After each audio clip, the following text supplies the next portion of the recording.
คนจึงมีหนาแน่นในเมืองไทยนับด้วยโกฏหาประโยชน์ใจสื่อสรรพสิ่งตามประสงค์คนผู้หลงโลภะคิดโศกโกงเศร้าบานเหตุที่คนต่างดาวหลายศาสตร์ภาษามาอาศัยเมืองเดียวอยู่ปนกันหยงอันที่คนโค้มเห่าปนกันมีต่างๆล่างคนดีล่างคนหายหมายปองเอาของทานล่างคนสอบกินเหล่ากันซ่ายาฟินล่างคนสอบเรียนเบียโปทัวแท่งหวยหมายแต่รวยทางเดียวบ่คิดดูทางให้บางข้าวโศกบ่ให้หวยโปกินเกี่ยงอ้อยหอยเมียอยู่บ้านค่อยถ่าสีแต่งง่ายมันหักดับไหวแท่แบมือมาเป่า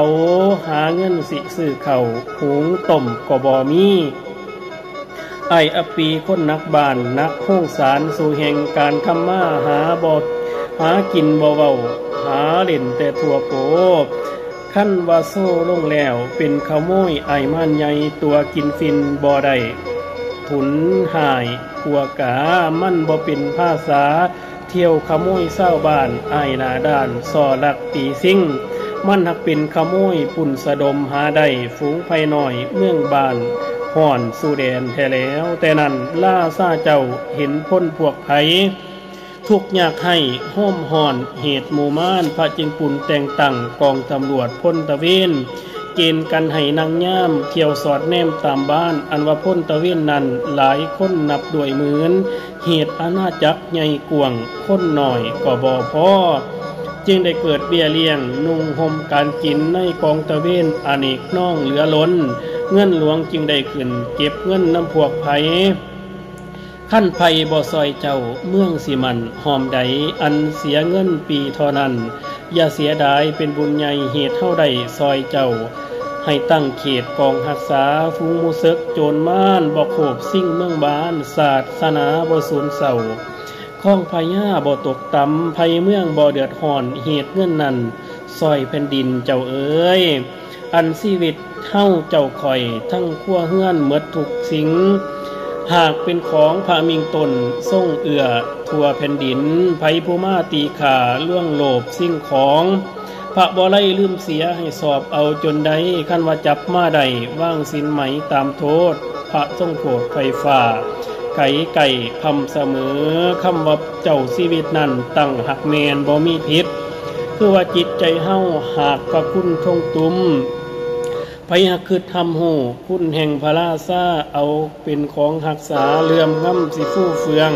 ไผผู้อาสาสู่สมข้ามสิ้นญาติให้เอาคุณพระบาทไทยย่อขึ้นใส่หัวหากจะเป็นเครื่องล่างหลีกกันสีนาดจักขาดแขวหอกดาบปืนย่ำน้ำตนไห้มีไส้โศกใหญ่ไผผู้ทำการค้าขายกินตั้งตลาดให้มีใจสลัดหูคุณเจ้านางปองคุณเจ้ามาซอยคำหากำไรได้ง่ายแต่ให้คิดหลีกเว้นหาหอมทางพิษอย่าได้หลงโลภะเบียดเบียนคนใบเห็นเขาคว่ำหูหน่อยอย่าก่อยใจล่วงหลอกของถึกเจ้ายาเลียวย่อย่องว่าแพงตาสู้ตาสังนันของพญานบอกคว่ำซื้อเจ้าอย่ากดอย่าแก่หวังใดตั้งแต่หลายนั่นเน้อบาปอยู่ไกลเว้นสิเกี่ยวทับตัวกลัวจะเป็นเข็นขอนทุนศูนย์กำไรเสื่อมเหตุความสิจริงเหตุความจริงเจ้าบ่ตั้งพิษเจ้าพยอดเมืองไผผู้ทำการสร้างหน้าสวนปลูกหวานคุณพระแผ่นลาคนิ่งไหวใส่หัวให้อธิษฐานใจมั่นขอพระคุณมุ่งเหลื่อมด้วยเดชพระปิ่นเก่าการสร้างในหุงเฮืองเงินอากรจักได้ขึ้นเงินภาษีจักบ่ขาดด้วยอำนาจพระแผ่นลาบุญกวงสอยเหี้ยมแดถอนไผหักสัตว์ซื้อตั้งหวังเพิงบารมีดังนั้นหากจะเข็นบุญคุณประโยชน์เมืองสู้คำคือสิ่งใดจักใดทำการใดจักสะดวกความทุกข์หาบ่ได้สุขสิคำสอยสู้อันเจ้าทำบุญสร้างศีลท่านตักบาตรมานั้นให้เจ้าไม้หยาดน้ำอุทิศส่วนกองกุศลถวายกองบุญ พระยอดเมืองเป็นเจ้าขอให้พระเสถียรมั่นข้องนาครตุ่มไผขอให้ยศใหญ่กวงเซึกย่านกระเดืองแดนไผผู้ใจเที่ยงมั่นตั้งต่อพระราชาเอาพระคุณเป็นผู้สีมอบสิวังถวายไทย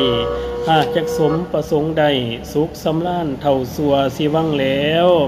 ให้เราฝูงภัยน้อยคานิ่งถอนดังเก่ามาดังกล่าวมาเจ้าเอ๋ยเมิดบทพุ่นเมิดบทบันคุณล่าซาไว้สันก่อนข้าวหน้าพุ่นยังสิกวงกว่าหลังเทแล้ว